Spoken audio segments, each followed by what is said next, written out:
السلام علیکم ورحمۃ اللہ۔ محترم ناظرین و سامعین، علمی گلدستہ یوٹیوب چینل پر آپ کا خیر مقدم ہے، استقبال اور ویلکم ہے۔ میں آپ کا بھائی، آپ کا میزبان مفتی عبدالسلام قاسمی ایک بار پھر آپ کی خدمت میں حاضر ہیں سی ٹیٹ کے اردو کوشچنس کے آبجیکٹیو کوشچن اور آنسر کو لے کر۔ تو مجھے امید ہے کہ آپ انشاءاللہ اس سے پہلے ہمارے یوٹیوب چینل علمی گلدستہ پر اپلوڈ کی ہوئی تمام ویڈیوز کو دیکھ چکے ہوں گے۔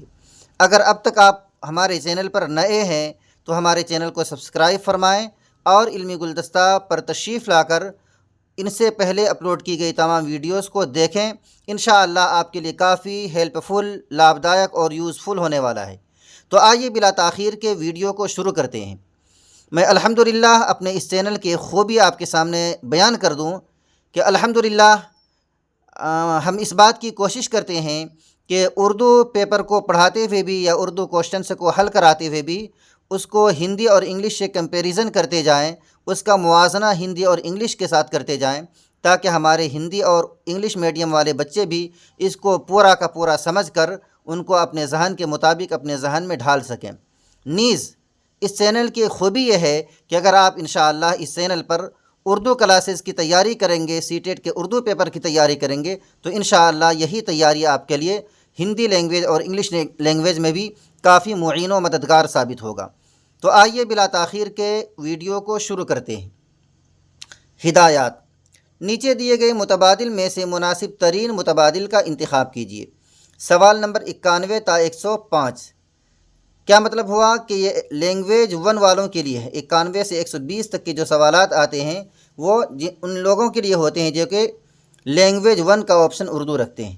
حالانکہ میں نے اس کی تفصیل آپ کو یہ بھی بتا دی ہے کہ خواہ آپ لینگویج 1 یا لینگویج 2 کے طور پر اردو کو چوائس کریں، لیکن ہر طرح کے سوالات کو حل کرنا آپ کے لیے مفید ثابت ہو سکتا ہے، چونکہ دونوں پیپر خواہ وہ لینگویج 1 ہو یا لینگویج 2 ہو، دونوں کے سوالات ملتے جلتے ہیں اور ایک پیپر دوسرے کے لیے معین اور مددگار اور ہیلپ فل ثابت ہوتا ہے۔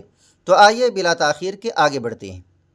سوال نمبر 91 جب طلباء کو ہجے درست کرنے اور اس کو برتنے کے طریقہ کار کو سکھلایا جائے گا تو وہ، سب سے پہلے ہم الفاظ پر غور کرتے ہیں۔ طلباء اسٹوڈنٹ کو کہتے ہیں، ہجے آپ جانتے ہیں اسپیلنگ، اور اسی کو ہندی میں آپ ورتنی کہتے ہیں۔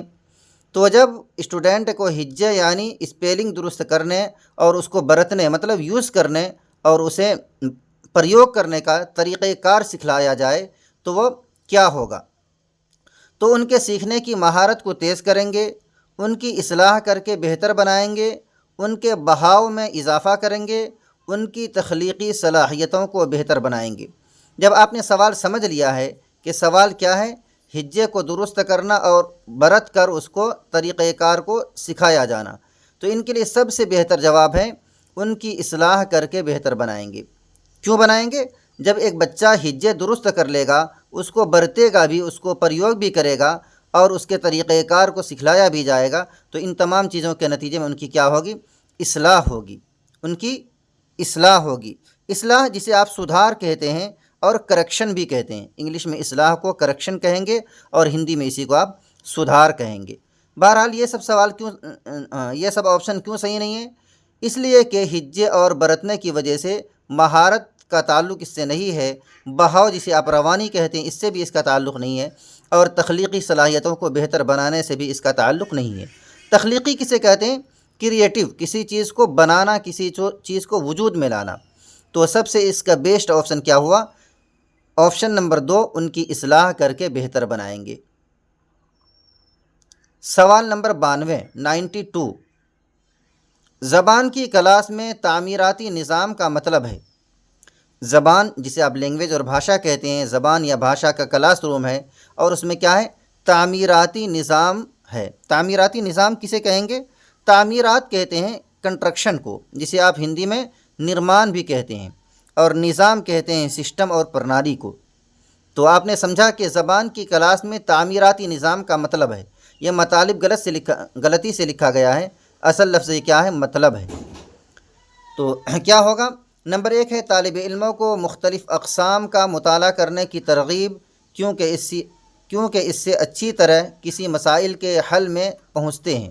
نمبر 2، طلباء کو استاذ کی جانب سے سہولت دی جاتی ہے کہ وہ اپنے نظریات کو بڑھانے کے لیے مختلف میڈیا کا استعمال کرے۔ نمبر 3، طلباء اپنی ذاتی سمجھ اور جانکاری کی بنیاد پر دنیا کے تجربہ شدہ شیء اور عکاس کے ذریعے زبانی مہارتوں میں اضافہ کرتے ہیں۔ مبنی یہاں پر غلط لکھا ہوا ہے، ذریعے زبانی مہارتوں میں اضافہ کرتے ہیں۔ یہ 3 آپشن ہوا، چوتھا آپشن ہے یہاں پر۔ طلباء اپنی ذاتی طور پر سیکھنے کے طریقہ کار کو تیار کرتے اور پھر اسے تجربہ کرتے ہیں۔ تو سب سے بیسٹ آپشن اس کا کیا ہے؟ سب سے اس کا رائٹ آپشن ہے آپشن نمبر 3۔ طلباء اپنی ذاتی سمجھ اور جانکاری کی بنیاد پر دنیا کے تجربہ شدہ شیء اور عکاس کے ذریعے زبانی مہارتوں میں اضافہ کرتے ہیں۔ کیوں یہ کریکٹ ہے اور کیوں یہ درست ہے؟ آئیے ایک بار سوال کو ہم دوبارہ دیکھتے ہیں۔ زبان کی کلاس روم ہے اور اس میں کیا ہے؟ تعمیراتی نظام ہے۔ تعمیراتی مطلب میں نے آپ کو بتایا کنسٹرکشن اور نرمان، کسی چیز کو وجود میں لانا، کسی بھون کا نرمان کرنا، کسی زبان کا نرمان کرنا اور کنسٹرکشن کرنا۔ تو یہ کیسے ہوگا؟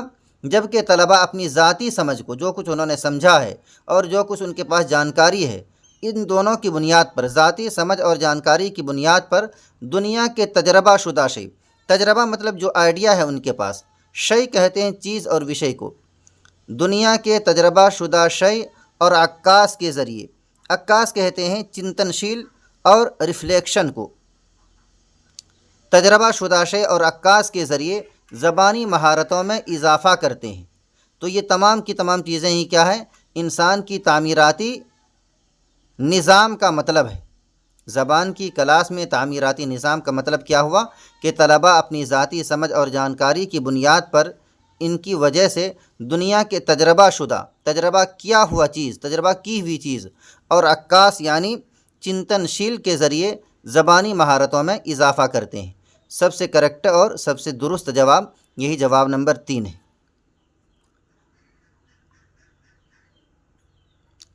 سوال نمبر 93، مندرجہ ذیل میں کسے ہندوستانی علاقائی زبان کو ترقی دینے کا دعویٰ نہیں مانا جاتا ہے؟ دیکھیے لکھنے میں سی ٹیٹ نے بڑی غلطی کی ہے۔ مندرجہ ذیل میں کسے ہندوستانی علاقائی زبان کو ترقی دینے کا دعویٰ نہیں مانا جاتا ہے، یہاں کو کا اضافہ کر دیا، پھر یہاں مؤنث بنا دیا اس کو۔ تو ان تمام چیزوں کی وجہ سے طلباء کافی الجھن کا شکار ہو جاتے ہیں اور وہ سوالات کو پڑھنے میں الجھ جاتے ہیں۔ ان کو ہم صحیح کس طرح سے پڑھیں گے؟ مندرجہ ذیل مطلب نیچے دی ہوئی عبارت یا نیچے دی ہوئی ٹیکسٹ۔ مندرجہ ذیل میں کس چیز کو ہندوستانی علاقائی زبان کو ترقی دینے کا دعویٰ نہیں مانا جاتا ہے؟ نمبر 1، لوگوں میں اس کو نہ جاننے کی خواہش۔ نمبر 2، سہولت کا استعمال۔ نمبر 3، اس کے وسیع پیمانے پر ناگزیر۔ اور نمبر 4، ترجمے کی دشواریاں۔ اگر آپ غور کریں گے تو یہ تینوں کی تینوں آخر کی ان کا تعلق اس سے نہیں مانا جاتا ہے۔ کیا کریں کہ ہندوستانی علاقائی زبان کو ترقی دینے کا دعویٰ نہیں مانا جاتا ہے۔ سب سے کریکٹ جواب یہ ہے کہ اس کو ترقی دینے کا دعویٰ نہیں مانا جاتا ہے۔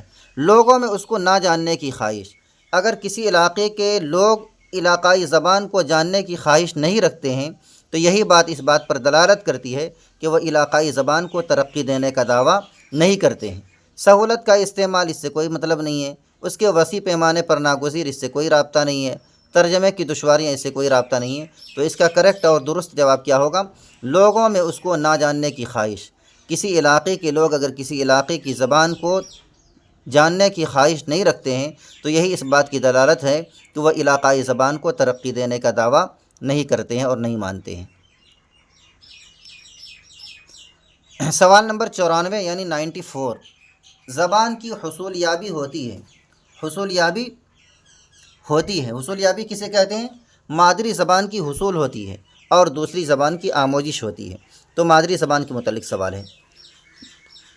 زبان کی حصول یابی ہوتی ہے۔ نمبر 1، ضرورت کے مطابق ذخیرہ الفاظ کا استعمال کرنا۔ ذخیرہ کہتے ہیں جو الفاظ، جو شبدکوش اور جو ڈکشنری انہیں یاد ہے، انہی کو کہتے ہیں ذخیرہ الفاظ۔ نمبر 2، ماحول کی حوصلہ افزائی کے لیے ایک تکنیک جس میں بچے اپنی زبان سیکھتے ہیں۔ نمبر 3، گرامر کا تجزیہ کسی زبان جامع کرنے کے لیے ایک منظم نقطۂ نظر سے۔ نمبر 4، انسانی دماغ کے بے شمار صلاحیت کی وجہ سے زبان سیکھنے کے عمل کو جاری رکھا جاتا ہے۔ الفاظ کے لکھنے میں کافی الٹ پھیر کرتے ہیں یہ، تاکہ بچے کو مزید الجھایا جائے۔ تو سوال کیا ہے؟ زبان کی حصولیابی ہوتی ہے، زبان کی حصولیابی کیسے ہوتی ہے؟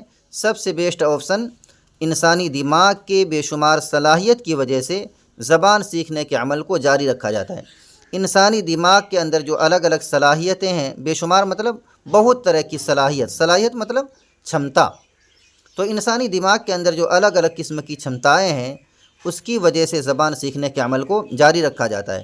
اگر انسانی دماغ کے اندر صلاحیت نہ ہو، بلکہ انسان کے پاس دماغ ہی نہ ہو، یا انسان کا دماغ خراب ہو جائے، تو پھر وہ زبان سیکھنے پر قدرت نہیں رکھ سکتا ہے۔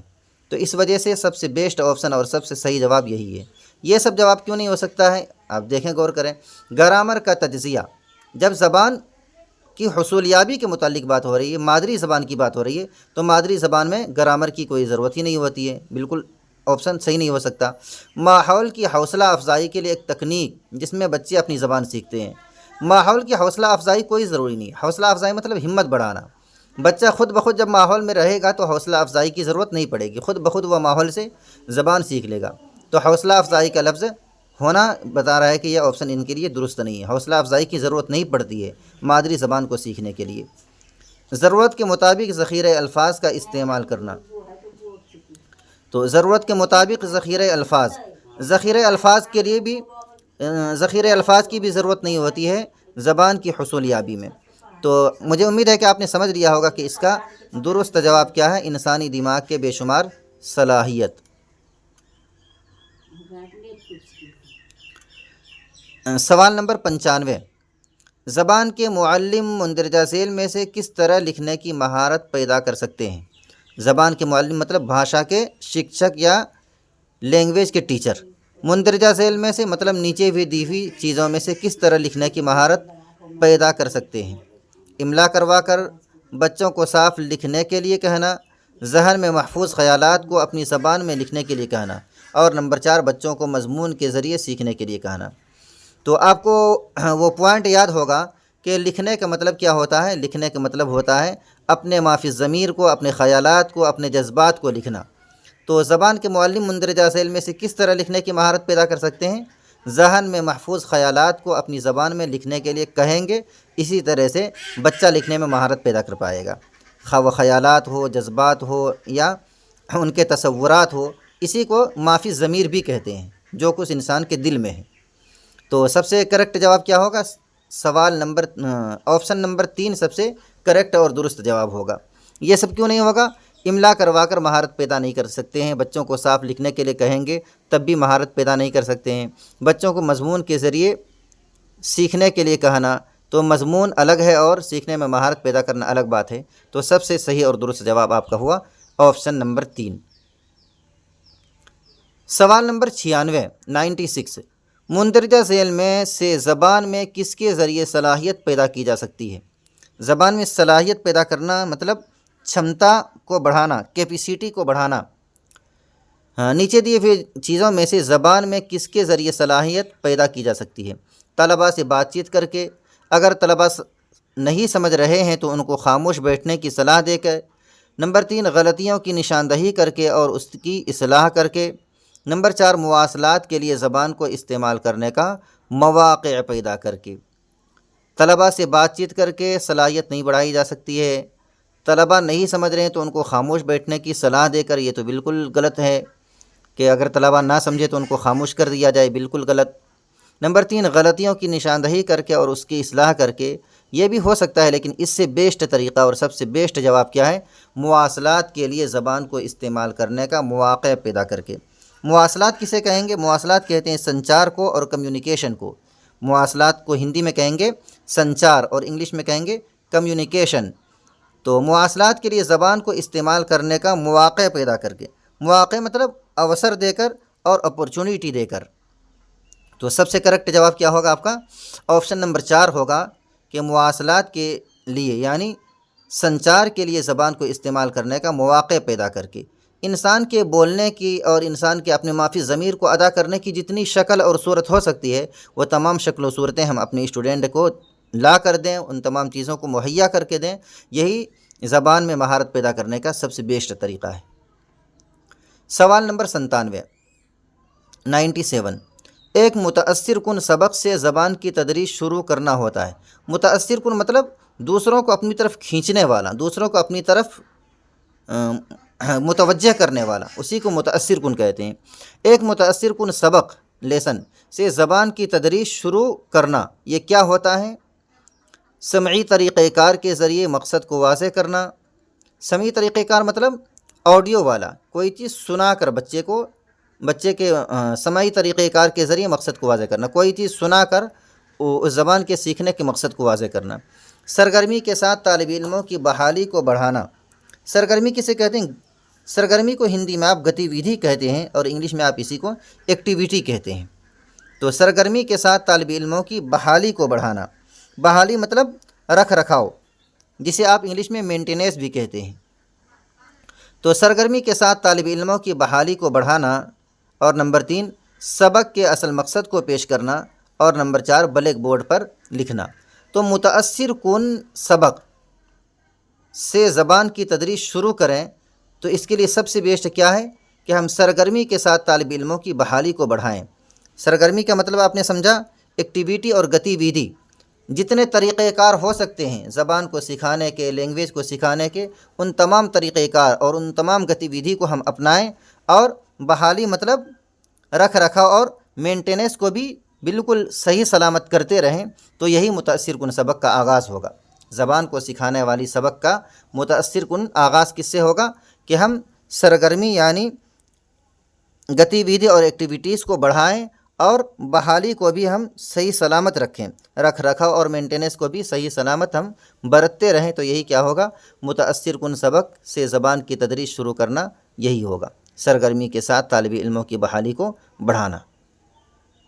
سمعی طریقہ کار بہت زیادہ متاثر نہیں کر سکتا ہے، یا اسی طرح سبق کے اصل مقصد کو پیش کرنا، صرف سبق کے اصل مقصد کو پیش کر دیں اور اس کو بروئے کار نہ لائیں، بچوں کو سرگرمی کر کے نہ دکھلائیں، بلیک بورڈ پر صرف لکھ دیں، اور اس کے علاوہ اور جو گتی ودھی یا ایکٹیویٹیز ہو سکتی تھی ان کو کر کے نہ دکھلائیں، تو یہ بھی اتنا مفید نہیں ہو سکتا جتنا کہ یہ مفید ہو سکتا ہے۔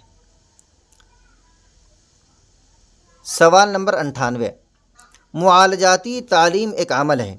معالجاتی مطلب چکتسی یا تھیراپیوٹک۔ معالجاتی مطلب چکتسی اور تھیراپیوٹک۔ معالجاتی تعلیم ایک عمل ہے۔ عمل مطلب ایک کریا ہے، ایک کام ہے۔ کس چیز کا کام ہے؟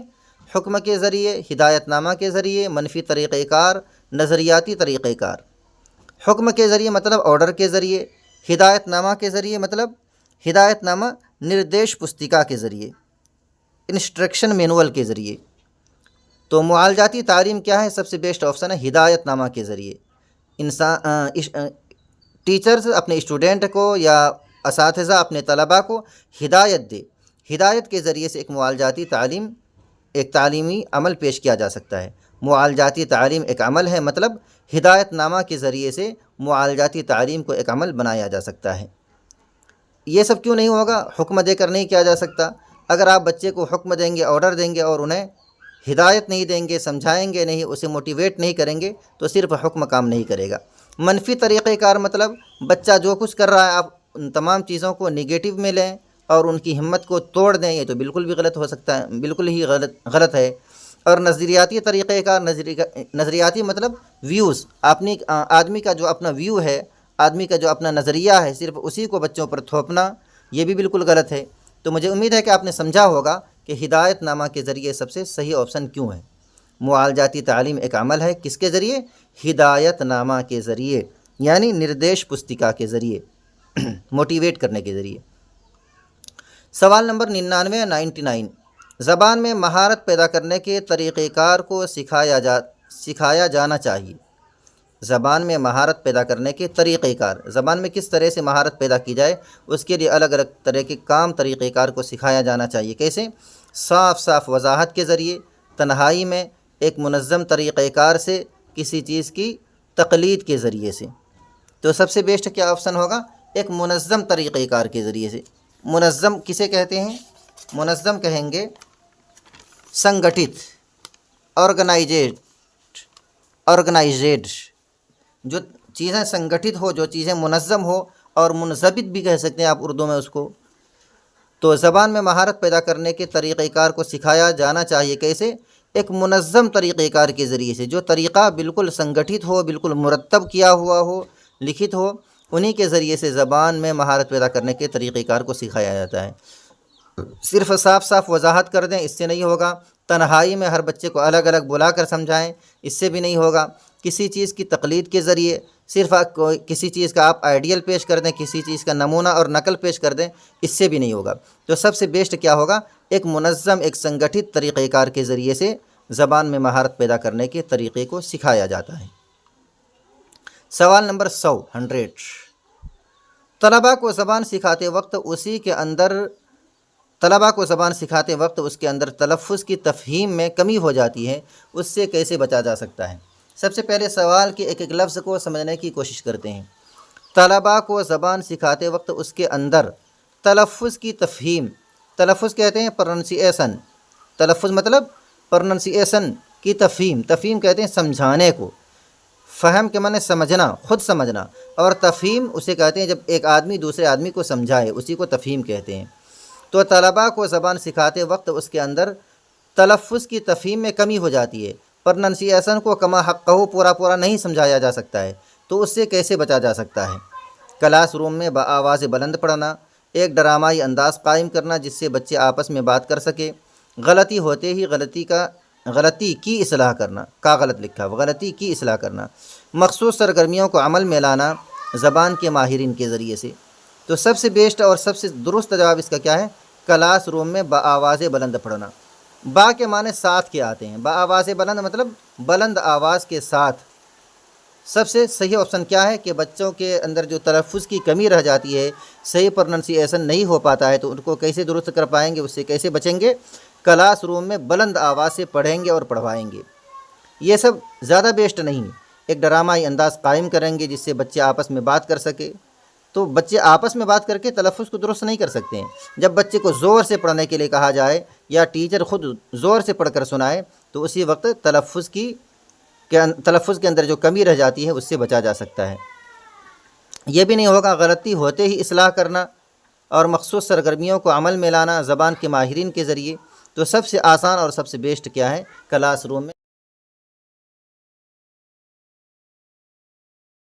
بآواز بلند پڑھنا۔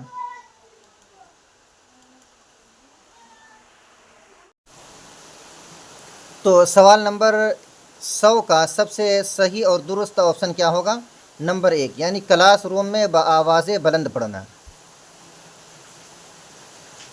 سوال نمبر 101 پرچہ سوال بنانے کے بعد معلم مقاصد کی جانچ کرے گا کہ سوال نامے کس طرح سے اصل مقصد سے تعلق رکھتے ہیں۔ پرچہ سوال مطلب ایگزام کے لیے کوشچن تیار کر دیا ہے، اس کے بعد معلم یعنی ٹیچر مقاصد کی جانچ کرے گا کہ جس آدھار پر سوال کوشچن بننا چاہیے اس آدھار پر بنا ہے یا نہیں بنا ہے۔ تو مقاصد کی جانچ کرے گا کہ سوال نامے یعنی کوشچن سے کس طرح سے اصل مقصد سے تعلق رکھتے ہیں، اصل مقصد سے متعلق ہے یا نہیں ہے۔ کیسے ہوگا؟ نمبر 1، مواد کا احاطہ کر کے۔ مواد کا احاطہ مطلب جتنے بھی چیپٹر سے پڑھائے گئے ان تمام چیپٹر سے سوال آئیں، ان تمام چیپٹر سے کوشچن کیے جائیں۔ نمبر 2، سوالات کی قسمیں، سوالات کی جتنی قسمیں ہو سکتی ہیں، مثلا کوئی شارٹ کوشچن ہے، کوئی لانگ کوشچن ہے، تو یہ سوال کی قسمیں ہیں۔ نمبر 3، اعتبار اور اعتماد، اور نمبر 4 ہے درست، صرف درست لکھا ہے۔ تو سب سے بیسٹ اس کا آپشن ہے سوالات، یہ اعتبار اور اعتماد۔ کیوں یہ سب سے بیسٹ ہے؟ ایک بار دوبارہ آپ سوال کو سمجھیں۔ پرچہ سوال بنانے کے بعد معلم مقاصد کی جانچ کرے گا، بناتے وقت نہیں، پرچہ سوال بنانے کے درمیان میں نہیں، پرچہ سوال بن گیا ہے اس کے بعد معلم مقاصد کی جانچ کر رہا ہے کہ سوال نامے کس طرح سے اصل مقصد سے تعلق رکھتے ہیں۔ تو وہ اعتبار اور اعتماد ہی کے ذریعے سے اس کی جانچ کر سکیں گے کہ وہ 100% معتبر ہے یا نہیں، اور وہ 100% معتمد ہے یا نہیں، کہ جو سوال انہوں نے بنائے ہیں وہ اصل مقصد سے متعلق ہے یا نہیں۔ کیسے معلوم ہوگا؟ اس کا اعتبار صحیح سے کوشچن سے ملتا جلتا ہے یا نہیں، صحیح سے میل کھاتا ہے یا نہیں۔ تو کیسے معلوم ہوگا؟ اس کے اعتبار اور اعتماد کے ذریعے ہی معلوم ہوگا۔ پورے مواد کا احاطہ کرنے سے معلوم نہیں ہوگا۔ مواد مطلب چیپٹرز، اور احاطہ مطلب پورے کا گھیراؤ کرنا۔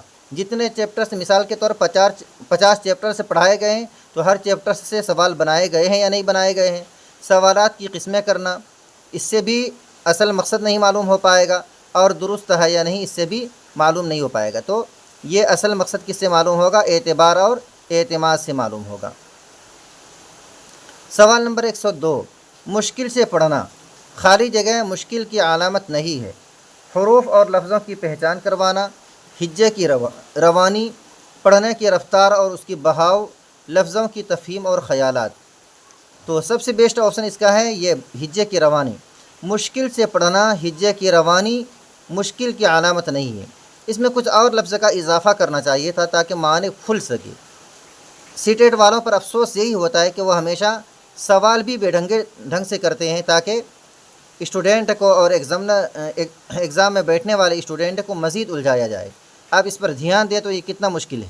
مشکل سے پڑھنا، ہجے کی روانی مشکل کی علامت نہیں ہے۔ اسٹوڈنٹ دھیان دے گا تب بھی ان کو سمجھ میں نہیں آ پائے گا۔ اگر ان کے ساتھ کچھ اور الفاظ کا اضافہ کر دیتے تو کتنی آسانی سے بات سمجھ میں آ سکتی تھی۔ مشکل سے پڑھنا ہجے کی روانی کے ساتھ، یہ مشکل کی علامت نہیں ہے۔ یہاں پر کے ساتھ لگانا ضروری تھا، لیکن کیا کہا جائے سی ٹیٹ والوں کو، اللہ ان پر رحم فرمائے۔ تو ان کا صحیح جواب کیا ہے؟ مشکل سے پڑھنا ہجے کی روانی کے ساتھ، یہ مشکل کی علامت نہیں ہے۔ اسٹوڈنٹ پڑھنے میں مشکل محسوس کر رہا ہے لیکن ہجے فٹافٹ کر رہا ہے، روانی ہے ہجے میں، تو یہ کیا مشکل کی علامت نہیں سمجھی جائے گی۔ آپ سمجھ رہے ہیں؟ پڑھنے میں تو مشکل ہو رہا ہے اسٹوڈنٹ کو، لیکن ہجے کیا کر رہا ہے؟ اسپیلنگ جو کر رہا ہے، ورتنی جو کر رہا ہے، فٹافٹ کر رہا ہے، تو ہم یہ نہیں سمجھیں گے کہ یہ اسٹوڈنٹ کے لیے مشکل ہے۔ مطلب اسٹوڈنٹ کو ہم صحیح سلامت صحیح نمبر دیں گے اور ان کو صحیح ثابت کریں گے۔ تو یہ کے ساتھ یہاں ملانا ضروری تھا، جو کہ چھوڑ دیا گیا ہے بچوں کو الجھانے کے لیے۔ یہ درست نہیں ہوگا۔ حروف اور لفظوں کی پہچان کروانا، یہ مشکل کی علامت نہیں ہے۔ پڑھنے کی رفتار اور اس کی بہاؤ، لفظوں کی تفہیم اور خیالات۔ تفہیم کہتے ہیں سمجھانا، اور خیالات ان کے جذبات کو کہتے ہیں۔ تو سوال نمبر 102 کا صحیح جواب کیا ہوا؟ مشکل سے پڑھنا ہجے کی روانی کے ساتھ مشکل کی علامت نہیں ہے۔ سوال نمبر 103، مندرجہ ذیل میں سے کون سا بیان زبان کے تعلق سے درست نہیں ہے؟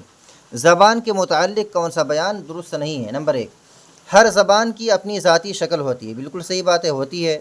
نمبر 2، زبان کا تعلق تہذیب و تمدن سے ہے۔ زبان کا تعلق تہذیب و تمدن سے ہے۔ تہذیب و تمدن کسے کہتے ہیں؟ یہ دونوں لفظ مترادف ہے، ایک ہی معنی ہے دونوں کے۔ تہذیب اور تمدن دونوں کے معنی ایک ہی ہیں، اور وہ معنی کیا ہیں؟ ہندی میں اسی کو سبھیتا کہتے ہیں، اور انگلش میں اسی کو سیویلائزیشن کہتے ہیں، سیویلائزیشن۔ آپ نے سمجھ لیا تہذیب و تمدن کا معنی، مطلب سبھیتا اور سیویلائزیشن۔ تو زبان کا تعلق تہذیب و تمدن سے ہے، یہ بات بھی بالکل درست ہے۔ زبان کی سادگی پیچیدگی کی طرف بڑھاتی ہے، یہاں سے کی ضرورت نہیں تھی، سے آدمی کو پریشان کر رہا ہے۔ زبان کی سادگی پیچیدگی کی طرف بڑھاتی ہے، سے کی بالکل ضرورت نہیں ہے۔ اور نمبر 4، مصنوعی زبان تجزیہ کی طرف جاتی ہے۔ تو سب سے صحیح جواب کیا ہے؟ چونکہ یہاں سوال نگیٹو ہے، نگیٹو کی طرف اس کا صحیح جواب کیا ہوگا؟ زبان کی سادگی پیچیدگی کی طرف بڑھاتی ہے، یہ بات غلط ہے، یہاں غلط ہی پوچھا گیا ہے نا۔ مندرجہ ذیل میں سے کون سا بیان زبان کے تعلق سے درست نہیں ہے؟ کون سا بیان درست نہیں ہے؟ یہ آپشن نمبر 3 درست نہیں ہے۔ زبان کی سادگی پیچیدگی کی طرف نہیں بڑھاتی ہے۔ زبان اگر سادہ ہو تو پھر پیچیدہ کیوں ہوگا؟ پیچیدہ ہونے کی کوئی معنی نہیں ہے۔ تو یہ دونوں بھی درست ہے اور یہ دونوں بھی درست ہیں، یہ نمبر 4 بھی درست ہے۔ درست کون سا نہیں ہے؟ آپشن نمبر 3 درست نہیں ہے، اور یہی پوچھا گیا ہے۔ سوال نمبر 104، کلاس روم کی مشق زیادہ بہتر صیغہ زبان کی ترقی ہوتی ہے۔ دیکھیے کس طرح سے بے ڈھنگا سوال کیا گیا ہے، اس کو بالکل صحیح معنی میں الفاظ کو سیٹ کرنا چاہیے۔ کلاس روم کی مشق زیادہ بہتر صیغہ زبانی کے ذریعے ہونا چاہیے۔ کلاس روم کی مشق زیادہ بہتر صیغہ زبانی کے ذریعے زبان کی ترقی ہوتی ہے۔ صحیح الفاظ کس طرح سے بنیں گے؟ کلاس روم کی مشق سے زیادہ بہتر صیغے کے ذریعے زبان کی ترقی ہوتی ہے؟ جواب کیا ہوگا؟ معلم کے ساتھ مل کر کتاب کہانی پڑھنے سے، نمبر 2 گروپ میں الفاظ کی صحیح تلفظ پر عمل کروانے سے، نمبر 3 فرداً نظمیں یاد دلانا اور نظمیں گوانے سے، اور نمبر 4 اپنے پسندیدہ کہانی کو کرداروں کے ذریعے ادا کرنے میں حصہ لینے سے۔ آپ دھیان دیں، ایک بار سوال شاید میں آپ کو نہیں سمجھا سکا، دوبارہ سمجھتے ہیں۔ صحیح سوال اس طرح سے بنے گا، کلاس روم کی مشق زیادہ بہتر صیغہ زبانی کے ذریعے زبان کی ترقی ہوتی ہے۔ کلاس روم کی مشق سے زیادہ بہتر صیغہ زبانی کے ذریعے زبان کی ترقی ہوتی ہے، یہ صحیح سوال ہے۔ ان کے لیے سب سے بیسٹ آپشن کیا ہے؟ اپنے پسندیدہ کہانی کو کرداروں کے ذریعے ادا کرنے میں حصہ لینے سے۔ ان میں سے ایک دو الفاظ پیچیدہ ہیں۔ مشق آپ سمجھ رہے ہیں، پریکٹس کو کہتے ہیں، کلاس روم بھی سمجھتے ہیں، بہتر بھی سمجھتے ہیں۔ اچھا، صیغہ کہتے ہیں بناوٹ کو، ایک ہی لفظ سے کئی طرح کے الفاظ بدل کر بنائے جائیں، اسی کو کیا کہتے ہیں؟ صیغہ کہتے ہیں۔ جیسے مثال کے طور پر عمل ہے، عمل سے عامل بنا لیا، معمول بنا لیا، یا فعل ہے، فعل سے فاعل بنایا، اسی سے مفعول بنایا۔ انگلش میں اگر آپ اس کی مثال لیں گے تو ایک ہیلپ لفظ ہے، تو ہیلپ سے ہیلپ فل بنا لیا، ہیلپ سے ہیلپر بنا لیا، ہیلپ سے ہیلپنگ بنا لیا، تو اسی کو کیا کہیں گے؟ صیغہ کہیں گے۔ اس کا سب سے کریکٹ جواب کیا ہے؟ اپنے پسندیدہ کہانی کو کرداروں کے ذریعے، کردار مطلب چرتر اور کریکٹر کے ذریعے ادا کرنے میں حصہ لینے سے ہی انسان کیا کرے گا، یا اسٹوڈنٹ کیا کرے گا؟ مختلف طرح کے صیغے بنا پائے گا۔ سوال نمبر 105، روانی کے ساتھ پڑھنے کا مقصد ہے۔ روانی مطلب تیزی کے ساتھ پڑھنے کا مقصد کیا ہے؟ دلچسپی بڑھانا، تفصیل سے مزید معلومات حاصل کرنا، قرأت کی توسیع، قرأت بھی کہتے ہیں پڑھنے کو، اور توسیع کہتے ہیں کشادگی کو، کھلی ہوئی چیز کو، معلومات حاصل کرنا آپ جانتے ہی ہیں۔ تو روانی مطلب اگر ایک اسٹوڈنٹ تیزی کے ساتھ پڑھ رہا ہے تو اس کا مقصد کیا ہے؟ اس کا مقصد یہ ہے کہ تفصیل سے مزید معلومات حاصل کر سکے۔ روانی کے ساتھ فٹافٹ پڑھ رہا ہے تاکہ تمام چیزوں کو وہ تفصیل اور ڈیٹیل میں پڑھ سکے۔ دلچسپی بڑھانا مقصد نہیں ہوتا، روانی سے پڑھنے کا مقصد دلچسپی بڑھانا نہیں ہوتا ہے، قرأت کی توسیع نہیں ہوتی ہے، معلومات حاصل کرنا نہیں ہوتا ہے۔ کیا ہوتا ہے؟ روانی کے ساتھ اس لیے پڑھ رہا ہے تیزی سے تاکہ تفصیل اور ڈیٹیل میں مزید معلومات حاصل کر سکے۔ ہدایات، مندرجہ ذیل نظم کو پڑھیے اور دیے گئے متبادل میں سے مناسب ترین متبادل کا انتخاب کیجیے۔ یہ چونکہ پیسج اور اقتباس کا کوشچن ہے، سوال ہے، میں نے اس کے کئی طریقے کئی مرتبہ بتائے ہیں کہ سب سے پہلے ہم سرسری نگاہ سوال کے آپشن پر ڈالیں گے کہ اس میں کس چیز سے متعلق سوال کیا گیا ہے، تاکہ اقتباس سے وہ جواب لینا جلد ہو سکے۔ آئیے ویسا ہی کرتے ہیں۔ سوال نمبر 106، گر جگ میں سورج نہ ہوتا تو کیا ہوتا؟ گر جگ میں سورج نہ ہوتا، آپ ذہن میں رکھیں۔ سوال نمبر 107، اگر سورج میں گرمی نہ ہوتی تو کیا ہوتا؟ اقتباس کے لیے ذہن میں محفوظ رکھیں، اگر سورج میں گرمی نہ ہوتی تو۔ نمبر 8، اگر مہتاب روشن نہ ہوتا تو کیا ہوتا؟ ذہن میں محفوظ رکھیں کہ مہتاب یعنی چاند نہ ہوتا تو اس کے کیا نقصانات ہوتے۔ سوال نمبر 109، آسمان کا مترادف، چونکہ یہ پیسج سے متعلق نہیں اس لیے اس کا جواب ابھی لیتے ہیں۔ تو آسمان کا مترادف ہے فلک۔ مترادف معنی ایک ہی جیسا معنی ہے، آسمان کے بھی معنی آسمان اور فلک کے معنی بھی آسمان، تو مترادف کا مطلب ہوا ایک ہی معنی والا، آسمان کا مترادف فلک ہوگا۔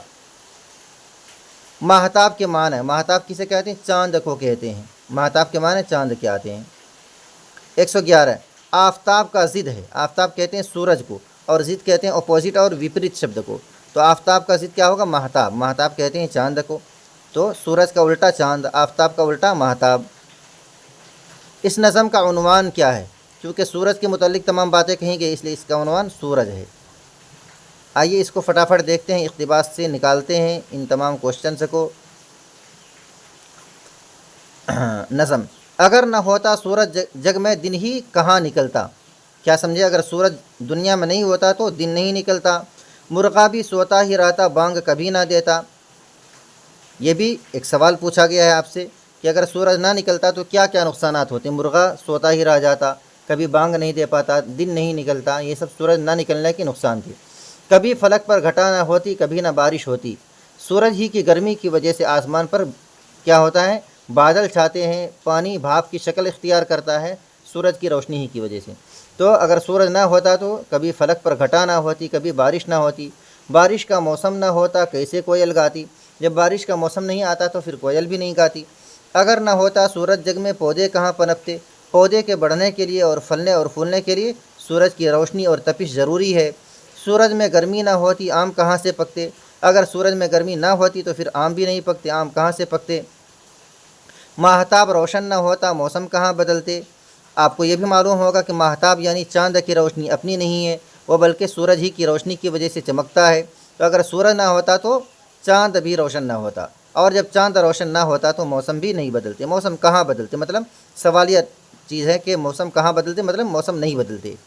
اس دنیا کے کام بنا سورج کے کیسے چلتے، اس دنیا کے جتنے سارے کام اوپر گنوائے گئے ہیں وہ بغیر سورج کے نہیں چلتے۔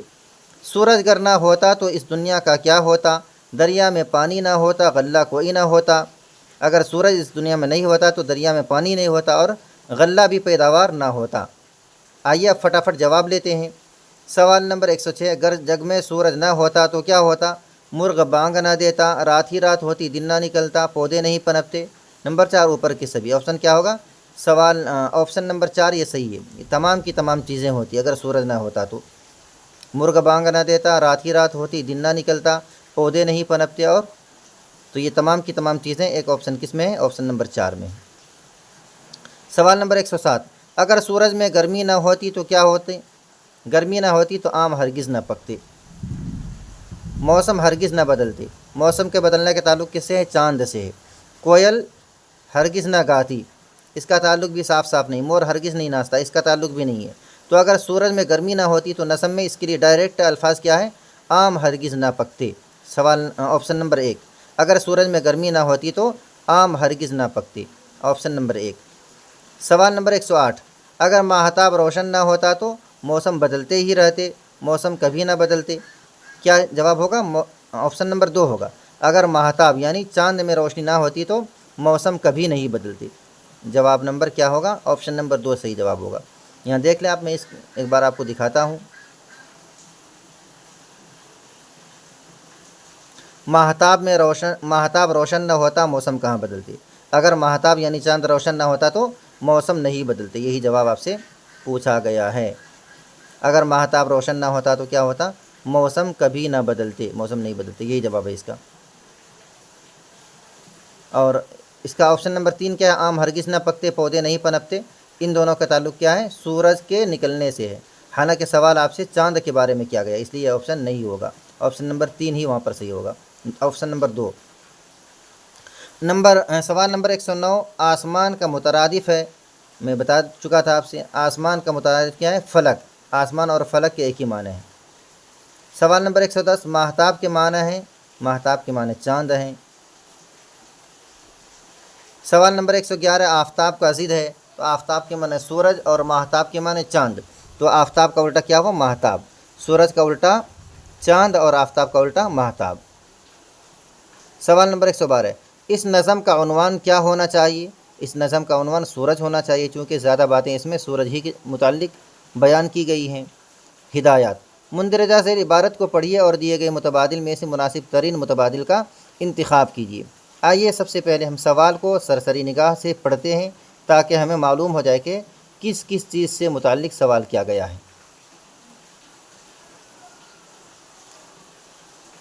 سوال نمبر 113، چار مینار کی تعمیر کس نے کروائی تھی، تو چار مینار کو بنانے والے کے متعلق سوال ہے، آپ ذہن میں رکھیے گا، اقتباس سے اس کو لیں گے۔ سوال نمبر 114، چار مینار کی تعمیر کس سن میں ہوئی، سن کے متعلق بھی آپ ذہن میں رکھیے گا، یہاں سے ہم سن کو اٹھائیں گے، یہ دیکھیے سن۔ سوال نمبر 115، سالار جنگ میوزیم کے مقابل کون سا عمارت ہے، سالار جنگ کے مقابل یعنی سامنے کون سی عمارت ہے، اقتباس میں آپ اس کو ذہن میں رکھیے گا، اقتباس پڑھتے وقت۔ سوال نمبر 116، گنبدان قطب شاہی کی عمارتیں ہیں، کیسی ہیں، تمام کی تمام چیزیں، ان میں سے کون سا لفظ پیسج میں استعمال کیا گیا، ذہن میں رکھیے گا، گنبدان قطب شاہی کی عمارتوں سے متعلق کون سے لفظ استعمال کیے گئے ہیں۔ سوال نمبر 117، موسیٰ ندی کے دائیں جانب واقع ہے، ان میں سے کون سی عمارت موسیٰ ندی کے دائیں جانب واقع ہے، اقتباس کے لیے محفوظ رکھیے۔ سوال نمبر 118، قلعہ گولکنڈہ واقع ہے، کہاں پر واقع ہے، پہاڑ کے اطراف میں، چٹان پر، نیچے یا سطح زمین پر، یہ اقتباس کے لیے رکھتے ہیں۔